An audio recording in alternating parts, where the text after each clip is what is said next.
नमस्कार, मी प्रशांत सागवेकर. महाराष्ट्र कॉलिंग या कार्यक्रमात तुम्हा सगळ्यांचं आज पुन्हा एकदा मनापासून स्वागत. आज आपण चर्चा करतोय गूढ आयुष्याचं सरळ समाधान या विषयावरती आणि या विषयावर मार्गदर्शन करण्यासाठी आज माझ्यासोबत पुन्हा एकदा स्टुडिओमध्ये आहेत राज्य ज्योतिष यांत्रिक ॲडव्होकेट माधव गुरुजी. आपण सरांचं स्वागत करूया. सर नमस्कार. साईराम. कार्यक्रमात मनापासून स्वागत. चर्चेला सुरुवात करण्याआधी आपण सरांची थोडक्यात ओळख करून घेऊया. ॲडव्होकेट माधव गुरुजी यांनी दिल्लीच्या शुक्राचार्य ॲस्ट्रॉलॉजी सेंटरमार्फत ज्योतिषशास्त्राच्या विविध शाखांचा तब्बल 16 वर्षांचा अभ्यासक्रम पूर्ण करत राज्य ज्योतिष यांत्रिक ही पदवी संपादन केली. एक गोष्ट या ठिकाणी मला प्रामुख्याने नमूद करावीशी वाटते आणि ती म्हणजे हा प्रदीर्घ अभ्यासक्रम पूर्ण केलेले महाराष्ट्रामध्ये आजच्या घडीला फक्त 7 जण आहेत आणि त्यापैकी माधव गुरुजी हे एक आहेत. ॲडव्होकेट माधव गुरुजी हे रायगड जिल्ह्यातले आहेत. त्यांच्या घराण्याला ज्योतिष विद्याशास्त्रांची 7 पिढ्यांची परंपरा आहे आणि माधव गुरुजी हे त्यांचे 7वे वंशज आहेत. हे कार्य आणि घराण्याची ज्योतिषशास्त्राची जी परंपरा आहे ते खूप छान पद्धतीनं पुढे चालवत आहेत. ॲडव्होकेट माधव गुरुजी हे कायद्याचे पदवीधर देखील आहेत. प्रतिभा ॲस्ट्रॉलॉजी सेंटर हे पनवेल आणि दादर या ठिकाणी आहे आणि माधव गुरुजी या दोन्ही सेंटरमध्ये आपली सेवा पुरवत असतात. माधव गुरुजी यांना भेटण्याकरता आपण पनवेल या सेंटरवरती सोमवार ते शुक्रवार या दिवसांमध्ये आणि प्रत्येक शनिवारी आणि रविवारी शिवाजी पार्क दादर मुंबई या ठिकाणी जे सरांचं सेंटर आहे त्या ठिकाणी आपण सरांना निश्चितपणाने भेटू शकता. त्यामुळे खूप महत्त्वाच्या विषयावरती आज आपण सरांसोबत चर्चा करतोय, गूढ आयुष्याचं सरळ समाधान. चला तर मग चर्चेला सुरुवात करूया. सर पुन्हा एकदा मनापासून स्वागत कार्यक्रमामध्ये. सगळ्यात पहिल्यांदा आज मला जी सुरुवात करायची आहे कार्यक्रमाची, प्रत्येक माणसाला जो सजीव आहे, जो व्यक्ती आहे, त्याला भविष्य असतं आणि तो भविष्याची आशा ठेवून वाटचाल करत असतो.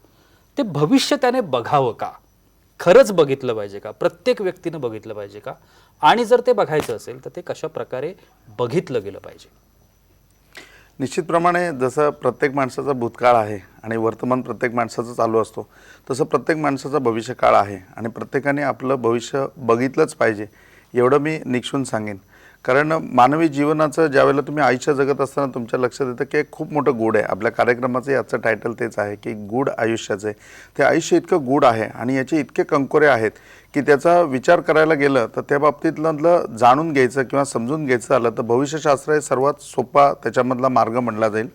दुसरं म्हणजे की या ठिकाणी प्रशांतजी तुकाराम महाराजांचा एक अभंग आहे की मृगाची अंगी कस्तुरीचा वास, असे ज्यास त्याचं नसे ठावं, भाग्यवान घेती खर्चून या मुलं, आंधळ्याच्या हाती दिले जैसे मोती वाया जाय. त्या कस्तुरी मृगापेक्षा आपण काही वेगळे नाही आहोत. म्हणजे तोही सकाळी उठून त्या सुगंधाच्या मागे धावत असतो आणि त्याला माहिती नसतं की हा सुगंध कुठनं येतो आहे. आणि आपणही आयुष्यामध्ये दररोज सकाळी उठतो आणि तसेच धावत असतो परंतु या आयुष्यामधलं प्रत्येक गोष्ट जाणून घ्यायची असेल. आयुष्य हा एक प्रवास आहे की हा जन्मापासून मृत्यूपर्यंतचा आहे आणि हा प्रवास जर आपल्याला पूर्णपणे समजला की आपल्या आयुष्यामध्ये काय काय वाढलं आहे आणि आपल्या आयुष्यामध्ये काही काही सुखदुःखाचे प्रसंग आहेत किंवा आपल्या आयुष्यामध्ये काही ऑपॉर्च्युनिटी आहेत, याचं पूर्ण नॉलेज जर आपल्याला आलं तर मग ॲटोमॅटिकली हा प्रवास आपला खूप सुखकर होईल आणि मग त्याप्रमाणे आपण जीवनामध्ये आनंदी राहू आणि प्रत्येक घटना ही आपल्याला म्हणजे की आपण सकारात्मक राहू त्या बाबतीमध्ये आणि मग ती फेस करायला खूप इझी जाईल.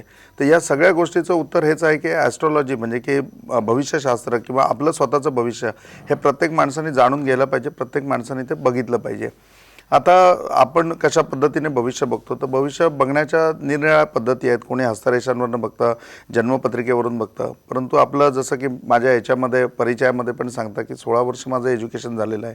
तर एनी कुठल्याही पद्धतीमध्ये भविष्य बघू शकतो. म्हणजे हस्तरेषेवरनं पण बघू शकतो, जन्मकुंडलीवरनं पण बघू शकतो आणि प्रॉपरली तुम्ही फोन केला तर आम्ही सांगतो की समजा स्वतः व्यक्ती नसेल तर त्याचा फोटो घेऊन या.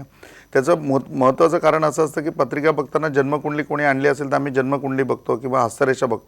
पण प्रामुख्याने जे प्रेडिक्शन करतो ते प्रेडिक्शन पूर्णपणे प्रशांतजी प्रश्नकुंडलीवरती असतं.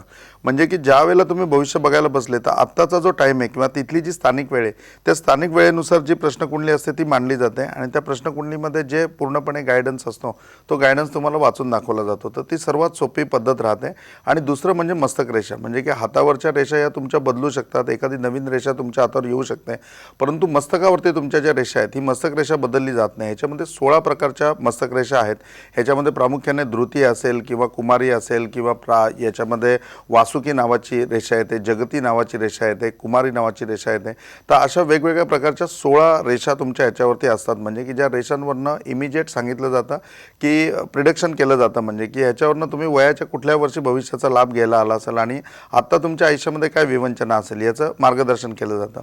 आता यांची नावं आणि यातली मस्तक रेषा हा विषय ऐकताना याच्यामधला सखोलता जर लक्षात घ्यायची असेल तर तुम्हाला एक छोटंसं उदाहरण देतो. म्हणजे की कणकवलीला एक मसाल्याचे व्यापारी होते आणि ते मसाला मॅन्युफॅक्चरिंग करून घ्यायचे, म्हणजे दुसरीकडनं मसाला घ्यायचे कणकवलीमधनं आणि तिथे ते विकायचे. तर धंद्यामध्ये काही प्रगती होत नव्हती, बस त्यांचं पोट चालत होतं. आणि मग ते येऊन पनवेलला आले, त्यावेळेला त्यांनी विचारलं की माझ्याकडे मसाले खूप चांगले आहेत आणि माझी म्हणजे प्रॅक्टिस पण खूप चांगली आहे किंवा संबंध खूप चांगले आहेत, परंतु जेवढं विक्री व्हायला पाहिजे तेवढी होत नाही. आणि त्यांची मी मस्तक रेषा बघितली आणि त्यांना सांगितलं की तुमचा बिझनेस खूप चालेल आणि बिझनेस योग्य आहे तुमचा, 100% तुमचा बिझनेसही चालेल, तुमच्या मसाल्यांना प्रसिद्धीही मिळेल, फक्त तुम्ही जिल्हा बदला, म्हणजे कणकवलीमध्ये नका थांबू, तुम्ही दुसरीकडे जा, तुम्हाला प्रगती आहे. तर म्हणले कुठे येऊ? तर मी म्हटलं की आता निश्चितपणे मुंबई सर्व माहेरघर आहे, तर मुंबईकडे कुठेही या. मग त्यांची दैवयोगाने सासूरवाडी कल्याणला होती, म्हणून मग ते कल्याणला ते मसाले घेऊन यायचे आणि तिथल्याच पेठेमध्ये ते मार्केटिंग करायला लागले. तेव्हा त्यांच्या लक्षात आलं की वर्षभरात जेवढा सेल होतो तेवढा सेल एका महिन्यामध्ये कल्याणमध्ये झाला त्यांचा. आणि मग पूर्ण कल्याण बाजारपेठ करता करता आज त्यांनी एक्सपोर्ट लायसन काढलं की आता त्यांचे मसाले एक्सपोर्ट होणार आहेत. म्हणजे याच्याप्रमाणे भविष्याचा जर तुम्ही अनुभव घेतला तर तो एवढा चेंजेस आणू शकतो. अजून एक उदाहरण याच्यामध्ये प्रामुख्याने द्यावंसं वाटेल की जॉब गेल्यानंतर माणूस खूप म्हणजे की असा गर्भगळीत होतो आणि ज्यांच्या वयाच्या 47व्या 48व्या वर्षी जर जॉब गेला तर त्या माणसापुढे मोठ्या विवंचना राहतात की आता ह्याच्यापुढे करायचं काय म्हणजे.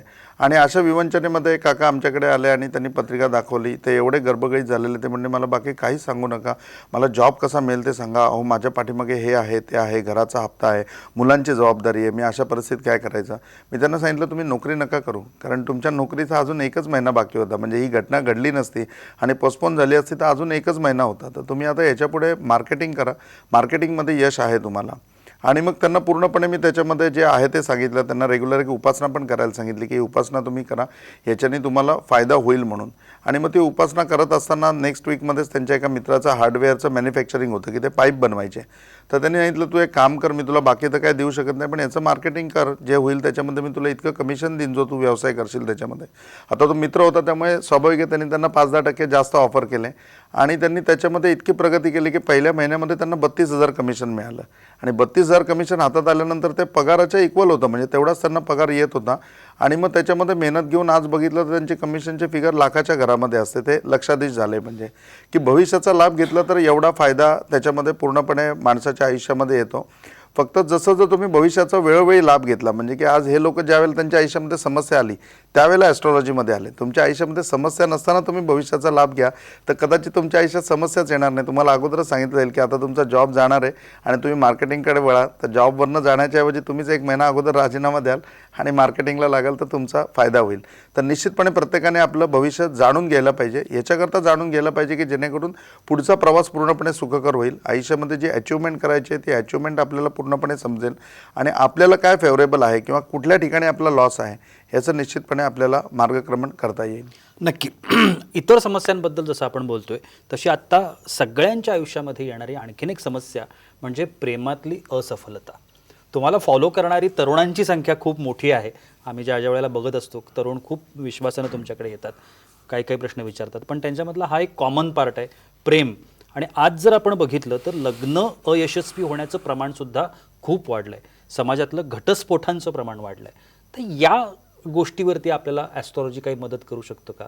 प्रेमात यशस्वी होण्यासाठी काही करता येऊ शकतं का? म्हणजे प्रशांतजी की प्रेम आणि ॲस्ट्रॉलॉजी ह्या दोन्हीचं जर कॉम्बिनेशन केलं तर प्रेमामधला सर्वात महत्त्वाचा घटक काय असेल तर ॲस्ट्रॉलॉजी आहे. आणि प्रेमामध्ये तुम्ही असताना जर महात्मा म्हणून कुणाची ओळख करायची असेल तर 100% ती भूमिका ॲस्ट्रॉलॉजर फार पाडतो. ह्याच्यामध्ये बेसिक कारण असं आहे की प्रेमाच्या बाबतीमध्ये म्हणजे की प्रेम ह्या विषयामध्ये जर कुणाला मार्गदर्शन करायचं झालं किंवा त्याबाबत ज्यावेळेला विचारायला येतात त्यावेळेला प्रशांतची क्रिया घडून गेलेली असते. म्हणजे म्हणतात ना की प्रेम आंधळं असतं. प्रेमामध्ये पडायच्या अगोदर कोण भविष्य बघायला येत नाही, प्रेमात पडल्यानंतर येतं. आता प्रेमामध्ये पडल्यानंतर मग नॉर्मली की त्यांनी प्रपोज केला आहे किंवा काय त्यांनी केलं आहे, जसं ज्या ज्या पद्धतीने प्रेम असेल, आणि मग त्याच्यामध्ये तो काही पूर्णपणे म्हणजे असफल आहे किंवा त्याला काही समोर होकार मिळत नाही आहे किंवा ती डेअरिंगच होत नाही आहे, अशा अवस्थेमध्ये तो ॲस्ट्रॉलॉजरकडे येतो. विशेष सांगायचं म्हणजे की प्रशांतजी ह्या विषयावर मार्गदर्शन करणं खूप सोपं असतं. का तर 2च ग्रहांचा विचार करावा लागतो, एक मंगळ आणि शुक्र. कारण ज्या वेळेला तुम्हाला म्हणजे की तुम्ही प्रेमामध्ये आहात तर निश्चितपणे प्रेमामध्ये पहिली भाग काय लागते की गट्स लागतात तुमच्यामध्ये, हिंमत असायला पाहिजे तुमच्यामध्ये. तर हिंमत तुम्हाला मंगळामुळे येते. आणि दुसरी गोष्ट म्हणजे की ह्याच्या व्यतिरिक्त प्रेमामधलं सगळं जर तुम्ही बघितलं तर प्रेम म्हणल्यानंतर अशी ग्रीनरी तुमच्या समोर येईल, म्हणजे की तिथे शुक्राचं अस्तित्व येतं, शृंगाराचं त्या ठिकाणी अस्तित्व येतं. तर मंगळ आणि शुक्र या 2 ग्रहांचा अभ्यास आहे ना खूप सोपा आहे, नाही का, तो किचकट नाही आहे. आणि दुसरी गोष्ट म्हणजे तो खूप इंटरेस्टली आहे की कुठलाही ॲस्ट्रॉलॉजर ज्यावेळेला ते शिकत असतो की जो मुलगा भविष्य सांगायला शिकणार आहे किंवा तो ज्योतिषी होणार आहे, ॲस्ट्रॉलॉजर होणार आहे, तर त्याला मंगळ आणि शुक्राच्या याच्यामध्ये विशेष इंटरेस्ट असतो. का तर ते खूप म्हणजे खूप सिम्पल आहे आणि ते खूप छान शिकवलं जातं. आणि दुसरं आपण एक कायम वाक्य ऐकतो की practice make the man perfect. म्हणजे की जे गोष्टीची तुम्ही जास्तीत जास्त प्रॅक्टिस कराल त्याच्यामुळे तुमची ॲक्युरसी वाढत जाते, तुम्ही आणखीन त्याच्यामध्ये परफेक्ट होता. आणि प्रेमाचं प्रकरण असं आहे की प्रेम हा विषय आहे ॲस्ट्रॉलॉजीमधला महत्त्वाचा घटक आहे. म्हणजे मी तर हाच एक ॲस्ट्रॉलॉजर म्हणून सांगेन की उपजीविकाचं मोठं साधन आहे. कारण रोजची 2-4 गिऱ्हाईकही प्रेमाच्या बाबतीतलीच असतात म्हणजे. आणि याच्यामध्ये दक्षिणा चांगली मिळते. म्हणजे सगळे ॲस्ट्रॉलॉजर याच्यामध्ये खुश का असतात की आपल्या यजमानाचं कल्याण झालं, म्हणजे त्याला समोर पॉझिटिव्ह रिस्पॉन्स मिळाला की येणारी दक्षिणा आहे ना ही मोठ्या स्वरूपामध्ये असते. आणि बराचसा कार्यभाग म्हणजे की त्याच्यावरती अवलंबून आहे. जे खरं आहे ते खरं आहे, म्हणजे की त्याच्यामध्ये खरंच फार चांगल्या प्रकारे दक्षिणा मिळाली जाते. त्यामुळे ॲस्ट्रॉलॉजर त्या बाबतीमध्ये खूप उत्साही असतात. दुसरा भाग असा असतो की त्याच्यामध्ये मंगळ शुक्राचा विषय, त्याच्यामध्ये ॲक्युरसी जास्त असते. आणि ते करत असताना म्हणजे निश्चितपणे मी हे सांगेन की सगळे ॲस्ट्रॉलॉजर खूप प्रामाणिकपणे किंवा त्या तन्मयतेने घेतात. कारण समोरचा माणूस इतका इमोशन्समध्ये असतो की त्या इमोशन्समध्ये असताना म्हणजे ॲस्ट्रॉलॉजर स्वतः त्याच्याकरता प्रार्थना करतो की बाबा याचं काम होऊ दे. तर असा तो विषय आहे, म्हणजे की खूप महत्त्वाचा असा विषय आहे. आणि याच्यामध्ये मंगळ शुक्राच्या अनुषंगाने मार्गक्रमण करत असताना ॲस्ट्रॉलॉजी इतकं त्याच्यामध्ये दुवा आहे की तुमच्या आयुष्यामध्ये प्रेम आहे की नाही, म्हणजे प्रियकर तुमच्या आयुष्यात आहे की नाही किंवा प्रेयसी तुमच्या आयुष्यात आहे की नाही, हे सुद्धा तुम्हाला ॲस्ट्रॉलॉजीच्या माध्यमातून कळतं. नवे तिचं नाव काय असेल किंवा त्याचं नाव काय असेल, म्हणजे त्याचं नावाक्षराचं पहिलं अक्षर काय असेल की MPRS असेल, AYRS असेल, NVRS असेल, अशा प्रकारे ॲस्ट्रॉलॉजर पूर्णपणे गाईडलाईन करू शकतात की तुमच्या आयुष्यामध्ये प्रेम आहे. आणि प्रेम तुमच्या आयुष्यात असल्यानंतर जो प्रियकर तुमचा असेल किंवा जी प्रियसी तुमची असेल ती या नावाक्षराने असेल. इवन दो अभ्यासामध्ये हेही पूर्णपणे त्याच्यामध्ये नोटिंग करता येतं की ते वयाच्या कितव्या वर्षी असेल, म्हणजे तुम्ही वयाच्या 28व्या वर्षामध्ये असताना प्रेमामध्ये असाल का 21व्या वर्षी प्रेमामध्ये असाल, हे सुद्धा ॲस्ट्रॉलॉजीमध्ये पूर्णपणे आहे. त्यामुळे त्याबाबतचं एकदा त्याला बॅकग्राऊंड क्लिअर झालं की हां याच्यामध्ये याला पूर्णपणे यश मिळणार आहे किंवा यामध्ये अपयशस्वी किंवा असफल होणार आहे, तर मग त्याबाबतचं पूर्णपणे मार्गदर्शन करणारं तसं मार्गदर्शन पूर्णपणे ॲस्ट्रॉलॉजीमध्ये सक्षम आहे. आणि प्रेम हा विषय आपल्याला नवीन वाटतो किंवा आत्ता तरुण पिढी त्याच्यामध्ये पूर्णपणे इन्व्हॉल्व आहे किंवा त्यांचा जोर आहे असं नाही, म्हणजे हे पुरातन कालावधीमध्ये आहे. म्हणजे कृष्णापासून हा प्रेमाचा विषय आहे किंवा रामापासून प्रेमाचा विषय. वसिष्ठ ऋषींनी जवळजवळ 3 संहिता प्रेम या विषयावरती लिहिलेले आहेत. म्हणजे प्रेम हा विषय नवीन नाही, म्हणजे जुना आहे. आणि मार्गदर्शन मात्र जे आहे ते मार्गदर्शन इतकं सखोल आहे की ते आजसुद्धा कार्यरत होतं. आता मी याच्यामध्ये एक दुसरं वाक्य याच्यामध्ये मी हे वापरलं की प्रेमाच्या जर तुम्ही म्हणजे प्रेम या विषयात तुम्ही असताना ॲस्ट्रॉलॉजर हा मोठा महात्मा आहे. तर त्याच्याबाबतचं एक तुम्हाला उदाहरण देतो. प्रशांतजी, आता रिसेंट केस आहे, म्हणजे फार तर 3-1 महिने त्या गोष्टीला झाले असतील की बदलापूरची एक मुलगी होती आणि वेल एज्युकेटेड मुलगी होती. स्पेशली सांगायचं झालं तर ती लॉ स्टुडंट होती, म्हणजे जस्ट तिचं आता लॉ कंप्लीट झालेलं होतं आणि आता ती सनद वगैरे घेणार होती. आणि तिथल्या एका मोठ्या व्यक्तीबरोबर तिचा अफेअर होता. मोठ्या व्यक्तीबरोबर मीन्स की तिच्याच वयाचा होता, फक्त परिस्थितीने म्हणजे मोठा होता, त्यांच्या घरची काही परंपरा वगैरे याप्रमाणे होता. आणि मग त्यांच्यानंतर त्यांचं प्रेमसंबंध जवळजवळ ते लॉला असतानाच त्यांचं होतं, म्हणजे 3-4 वर्ष त्यांचं पूर्णपणे ते प्रेमामध्ये होते. आणि प्रेमामध्ये असताना मग विवाहाच्या दृष्टिकोनातून पूर्णपणे दोघांमध्ये बोलणी झाली. तो म्हटला मी माझ्या घरी सांगतो आणि माझ्या घरी सांगितल्यानंतर आपण पुढे जाऊ. आणि त्याच्या घरी त्यांनी सांगितल्यानंतर घरून इतका कडाडून विरोध झाला आणि मग काही बऱ्याचशा गोष्टी झाल्या. त्याच्यामध्ये त्यांनी तिला सांगितलं की नाही म्हणून आपण पुढे जाऊ शकत नाही आणि मी आता विवाह नाही करू शकत. आणि ही विवाह करू शकत नाही म्हणल्यानंतर इतकी डिस्टर्ब झाली की एक दिवस त्याच्यामध्ये गेला आणि दुसऱ्या दिवशी त्यांनी पॉयझन पिऊन घेतलं. त्याच्यानंतर तिचं हॉस्पिटलायझेशन वगैरे झालं. त्यांच्या घरच्यांनी खूप प्रयत्न केले, परंतु 2 दिवसांनी तिचं डेथ झालं. आता याच्यामध्ये म्हणजे की प्रेम हे सफल होतं, दोघंही एकमेकावरती प्रेम करत होते, पण ते लग्नात रूपांतर झालं नाही. आणि त्यामुळे घडलं काय, तर त्या प्रेमातून चांगलं काही घडायच्याऐवजी एकाचा जीव पूर्णपणे गेला, म्हणजे तिने आत्महत्या केली आणि ती संपली. आता ही एक स्टोरी आपल्या समोर आहे. आता मी एक दुसरी स्टोरी तुम्हाला सांगतो. एक भोसले परिवारामधली मुलगी आहे. आता मराठे आणि म्हणजे की याच्याप्रमाणे ती चांगली म्हणजे की ट्रॅव्हलिंग मॅनेजमेंटमध्ये तिने MBA वगैरे केलेलं आणि ट्रॅव्हलिंगमध्ये चांगल्या म्हणजे इंटरनॅशनल टूर वगैरे नेणाऱ्या एका कंपनीमध्ये ती चांगल्या पोझिशनला जॉबला आहे आणि हिची ओळख होऊन एका साऊथ इंडियन मुलाबरोबर हिचं प्रेम झालं आणि दोघंही एकदम चांगले, दोघंही मॅच्युअर्ड, दोघंही सिन्सिअर, दोघंही व्यवस्थित जॉब करणारे, दोघांनाही 50,000च्या पुढे पगार आहे. आणि मग जसं ही म्हणजे जॉबला लागण्याच्या अगोदरपासून माझी क्लायंट आहे, तर हिने मला पत्रिका वगैरे आणून दाखवली आणि मी सांगितलं की मस्तकरेषा बघितलं की लक्षात येतं माणूस कशा करता आलाय, काय आलाय. तर मग त्यावेळेला मी तिला म्हटलं की काही प्रेम प्रकरण वगैरे चालू आहे का, प्रेमात आहे का म्हणून, आणि काय विचार आहे. तर बोलले हां, लग्न करायचा विचार आहे आणि आमचं सगळं रेडी आहे. तर मला असं वाटतं मी घरी सांगावं. म्हटलं की नको काही करू, तू घरी सांगायची, थोडं वेट कर म्हणून. तर म्हणली का, तुम्हाला काय प्रॉब्लेम वाटतं का गुरुजी. तर म्हणलं नाही प्रॉब्लेम असं नाही, म्हणजे खरं सांगू का, मला नाही वाटत हे होईल म्हणून. म्हणजे तुझं लव्ह मॅरेज होणार याच्याबद्दल काही प्रॉब्लेम नाही, म्हणजे तुझा प्रेमविवाहच होणार आहे. पण प्रेमविवाहामध्ये तुझ्या मुलाचं विवरण सांगते हे याच्यामध्ये मॅच होत नाही म्हणजे तुझ्या पत्रिकेमध्ये.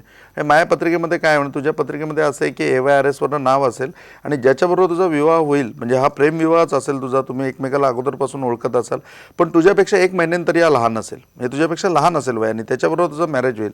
आणि तू जे समोर मला सांगते याच्यामध्ये ही नावाक्षरं पण येत नाही, तुझ्यावरनं तो ऑलरेडी 2 वर्षांनी मोठा आहे. तर मला वाटत नाही की हे होईल म्हणजे, आणि व्हावंही माझी स्वतःची इच्छा आहे. कारण आज तू जर चॉईस केलं आहे किंवा तुझे शिक्षण सांगते किंवा तुमच्या दोघांमधलं अंडरस्टँडिंग सांगते, तर या गोष्टीचा विचार करून मला असं डेफिनेट वाटतं की हे व्हावं म्हणून, पण हे होणार नाही आहे म्हणून. ती म्हणली की गुरुजी त्यांनी ऑलरेडी त्याच्या घरी सांगितलं आहे आणि मी आजच त्याच्या घरी भेटून आले, त्याच्या घरच्यांना मी पसंत आहे वगैरे. म्हटलं थांब ना तू, मग 15 दिवस थांब, 15 दिवसानंतर मग आपण बघू म्हणून. मग त्यांनी 15 दिवस वेटिंग केलं आणि ह्या पोझिशनमध्ये काय वादळ झालं ते माहिती नाही, परंतु प्रशांतजी त्याची बहीण आली. मग हे सगळे लोक बँगलोरला गेले आणि बँगलोरला गेल्यानंतर विथिन 1 वीक त्यांनी हिला फोन करून सांगितलं की आपण पुढे नाही जाऊ शकत आहे, आपण लग्न नाही करू शकत आहे. तिने का वगैरे चिकार कारणं विचारली, पण त्यांनी त्याच्यावरती नाही, आपल्याला पुढे नाही जायचं एवढंच उत्तर दिलं. त्याच्यानंतर मग ती इतकी डिस्टर्ब झाली. आता नॉर्मली विचार करा की एक मॅच्युअर्ड लेवलला हे आहे आणि दोघंही प्रेमामध्ये आहेत, दोघांचंही जसं प्रेम निस्वार्थी असतं, प्रेम आंधळं असतं आणि प्रेम निरागस असतं, या सगळ्या भावनेने दोघांचं प्रेम आहे. पण एवढं असतानासुद्धा ज्यावेळेला हा धक्का पोचला, ती दुसऱ्या दिवशी आली आणि आवरल्यावर म्हणजे की तिने सांगितलं की गुरुजी असं असं झालं आहे म्हणून मला असं वाटतं की मी बँगलोरला जावं. मी म्हटलं अजिबात घाई करू नकोस तू, बिलकुल तू बँगलोरला जायचं नाही. जर तू प्रेम केलेलं आहे आणि तुझा जर विश्वास आहे तर तू वेट कर, म्हणजे काही प्रॉब्लेम नाही. कदाचित त्याचं उद्या मत बदलेल आणि तू बँगलोरला जाऊन काय करणार तिकडे. त्याच्यापेक्षा तू घरी सांगितलेलं नाही आहे, तू तुझ्या बाजूला सेफ आहे, तू इथेच थांबावा अशी माझी अपेक्षा आहे. आणि मी म्हटलं की तुझ्या आयुष्यामध्ये ना चेंज आहे आणि तू आता चेंजची वेट कर, म्हणजे चेंजची वाट बघतो. तो चेंज आहे ना, तो तुला ह्याच्यातून आपोआप उभं करेल. आणि मग तिच्याकरता एक चांगली उपासना तिला दिली, म्हणजे की विष्णू सहस्रनाम तिला घ्यायला सांगितलं की तू रेग्युलर न चुकता विष्णू सहस्रनाम घे. मग ती म्हणली की नाही मला खूपच डिस्टर्बन्सेस वाटतोय, मला झोप लागत नाही वगैरे. नॉट नॅचरल आहे, म्हणजे की ज्यावेळेला तुम्हाला एवढा मानसिक मोठा धक्का बसला तर या गोष्टी होणार. मग तिला त्याच्याकरता एक रत्न पण आपण दिलं की हे रत्न तू रेग्युलर वापर. आणि मग त्याच्यानंतर मग 15 दिवस गेले, 20 दिवस गेले, 21 दिवस गेले. मग तिसऱ्या आठवड्यात ती आली. मग म्हणली की चालू आहे साधना, पण काही रिझल्ट नाही, त्याच्याकडनं अजून फोन नाही. मी म्हटलं तू काय मेसेज केला नाही ना. म्हणले नाही मी काय मेसेज केला नाही. मी म्हटलं थांब, तू फक्त चेंजची वाट बघ. आणि मग तिला चेंज असा अपेक्षित होता की तो फोन करेल किंवा त्याचा काही मेसेज येईल आणि मग परत पूर्ववत चालू होईल. आणि चेंज असं आलं की त्यांचे ज्या CEO होत्या, म्हणजे ज्या मॅडम होत्या, त्यांनी सांगितलं की आपल्याला ऑस्ट्रेलियाला जायचं आहे, ऑस्ट्रेलियामधलं पुढचं सगळं आपल्याला प्लॅनिंग आहे 2 वर्षाचं, तर आपल्याला नवीन हॉटेल फायनलाईज करायचे आहेत आणि मला वाटतं की तू बरोबर यावं म्हणून माझ्या. तर आता CEO मॅडम म्हणताय तिचा पासपोर्ट वगैरे सगळं आहे, त्याप्रमाणे त्यांच्याबरोबर नेक्स्ट वीकला ऑस्ट्रेलियाला गेली. म्हणजे मला अपडेट केलं की असं असं झालं आहे आणि मला माझे रिझल्ट मिळाले की चेंज आला. आणि ऑस्ट्रेलियाला गेल्यानंतर मग त्यांच्या 2 दिवसामध्ये सगळ्या मीटिंग वगैरे झाल्या. तेव्हा तिला कळलं की मॅडमचा जो मुलगा आहे ते राव देशमुख आहेत. तर देशमुखांचा जो मुलगा आहे, म्हणजे मॅडमचा जो मुलगा आहे, तो ऑस्ट्रेलियामध्ये असतो.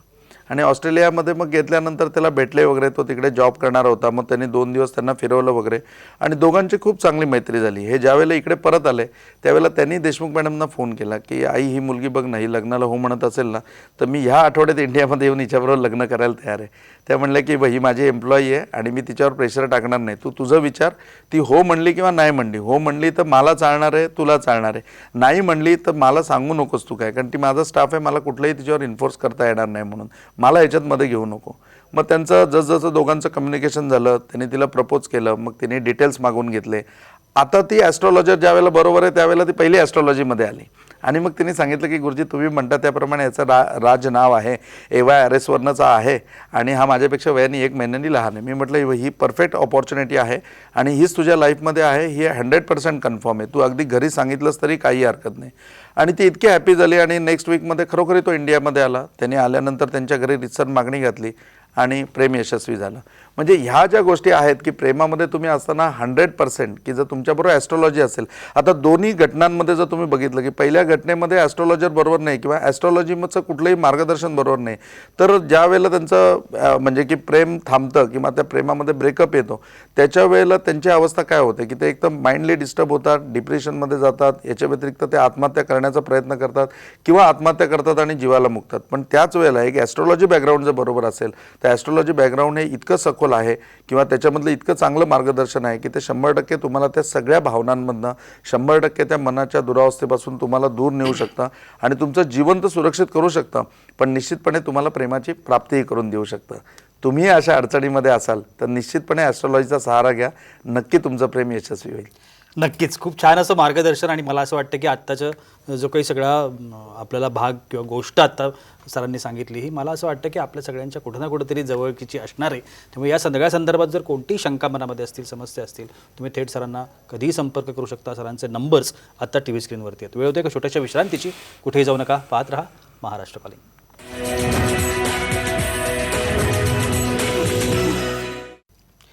विश्रांतीनंतर महाराष्ट्र कॉलिंगमध्ये तुम्हा सगळ्यांचं पुन्हा एकदा मनापासून स्वागत. गूढ आयुष्याचं सरळ समाधान या विषयावरती आपण चर्चा करतोय आणि ॲडव्होकेट माधव गुरुजी आपल्याला मार्गदर्शन करतात. प्रेमामधला जो एक आणखीन प्रकार असतो एकतर्फी प्रेम, त्या बाबतीत काय करायला पाहिजे? एकतर्फी प्रेमाच्या बाबतीमध्ये कसं असतं माहिती आहे का की एखाद्या ठिकाणी मुलीचे आईवडील येतात, आपलं वधूवर सूचक केंद्र पण आहे आणि मग ते फॉर्म बिम सगळा भरून देतात आणि मग त्या मुलीचा फोटो आणि बर्थ डिटेल्स सगळे समोर असतात. ते बघितल्यानंतर मी त्यांना सांगतो कशाला पैसे भरता, या मुलीचं लव्ह मॅरेज होणार आहे. आणि मग त्यावेळेला ते आईवडील थबकतात की आम्हाला यातलं काहीच माहिती नाही. मग ते घरी जाऊन मुलीला बोलतात. मग मुलगी म्हणते की हां असं कसं त्या गुरुजींनी सांगितलं, माझं थोडंच असं काय आहे का, थांबा मीच जाऊन भेटते. मग दुसऱ्या दिवशी ती मुलगी भेटायला येते आणि मग ज्या वेळेला ती समोर बसते आणि मग तिला सगळं आपण विवरण सांगतो की हे लिहिलेलं आहे आणि मे बी म्हणजे की तुझ्या आयुष्यात चालू असेल किंवा फार थोड्या वेळात चालू होईल, त्यावेळेला मग ती कुठेतरी भावना व्यक्त करते की हो म्हणून. आता एका मुलीने सांगितलं की हो गुरुजी हे म्हणतात ते सत्य आहे, म्हणजे हे माझ्या व्यतिरिक्त कुणाला माहिती नाही, परंतु माझा बॉस आहे ना मला तोच खूप आवडतो म्हणून माझं त्याच्यावर खूप प्रेम आहे आणि निर्विवाद की त्याचंही माझ्यावर प्रेम आहे. आता हिचं गेसिंग असेल किंवा तसं बॉडी लँग्वेजने तिला वाटलं असेल, मग अशा परिस्थितीमध्ये मी काय करू म्हणून की मला तो मिळाला तर खूप बरं होईल म्हणून. मग त्याच्यावरती तशा प्रकारचं तिला मार्गदर्शन सांगितलं, सोपं मार्गदर्शन सांगितलं की ही उपासना कर आणि चांगला ड्रेस घालून तू ऑफिसला जा आणि मग त्यानंतर बॉस तुला विचारेल की आज काय स्पेशल आहे, त्याला तू सांग की मला मुलगा बघायला येणार आहे वगैरे या याच्याप्रमाणे. आणि मग सेम तसं झालं. बॉसने विचारलं, हिने सांगितलं की मला मुलगा बघायला येणार आहे आणि म्हणून मी आवरून जाणार आहे. त्याच्यानंतर प्रशांतजी त्यांची एवढी बॉडी लँग्वेज बदलली की त्यांनी 4 वेळा तिला कॅबिनमध्ये बोलवलं आणि मग त्याच्यानंतर म्हणजे की तिला मी सांगितलं की तू जायचं वगैरे. मग ती जाऊन वगैरे सगळं आली. प्रॅक्टिकल असं काहीच नव्हतं. ती घरी आली आणि दुसऱ्या दिवशी कामावर गेली. पण दुसऱ्या दिवशी बॉसने तिला विचारलं की काय झालं, ती म्हणली सर हे माझं पर्सनल लाईफ आहे. अरे म्हणे असं नाही, मी विचारतो म्हणजे मलाही क्युरिओसिटी आहे, मलाही तू आवडतेस. आणि मग त्याच्यामधनं प्रपोज झालं. म्हणजे की असं काही काही वेळेला कसं असतं की याच्यामध्ये हे काम करत असताना मी पहिलेही म्हणलं की practice make the man perfect. तर जेवढे तुम्ही प्रॉब्लेम हँडल करता तेवढं तुमच्या डेफिनेट लक्षात येतं की याच्यामध्ये काय काय सिच्युएशन्स येत आहेत आणि मग त्या कशा हँडल करायच्या हे अगोदरपासूनचा एक्सपिरियन्स त्या ॲस्ट्रॉलॉजरकडे खूप असतो. आणि ॲस्ट्रॉलॉजीचा सर्वात प्रमुख भाग आहे चातुर्य, की याच्यामध्ये चातुर्य पण असतं. आणि शेवटी प्रेम विषय म्हणला तर मूलभूत सिद्धांत लॉ ऑफ अट्रॅक्शन त्याच्यामध्ये येतो, जो ॲस्ट्रॉलॉजीमधला आहे. आपल्या मागच्या एपिसोडमध्येच आपलं त्याच्यावरती बोलणं झालं की फिरोज रत्न वापरू शकता, ग्रीन अकेक वापरू शकता, संग सितारा वापरू शकता. तर त्याप्रमाणे त्याचं मार्गदर्शन घेऊन एकतर्फी जरी असेल तरी ते दुतर्फामध्ये किंवा मग त्याच्यामध्ये कन्वर्ट करता ॲस्ट्रॉलॉजीच्या माध्यमातून इझिली येतं. नक्कीच खूप छान असं मार्गदर्शन आपल्याला आज कार्यक्रमाच्या निमित्तानं सरांनी केलेलं आहेच. तरीही काही शंका राहिली असेल तर सरांचे नंबर आता स्क्रीनवरती आहेत, तुम्ही सरांना कधीही संपर्क करू शकता. सर तुम्ही आजच्या कार्यक्रमात आलात आणि एवढी छान माहिती आमच्या प्रेक्षकांना दिलीत त्यासाठी अगदी मनापासून आभार. साईनाथ आप सबकी भले करे, गुरु गोरक्षनाथ आप सबकी भले करे, श्री गुरु निरंजननाथ विजय तेतराम आदेश. आणि याबरोबरच वेळ होते इथे थांबण्याची. कुठेही जाऊ नका, पाहत रहा साम TV.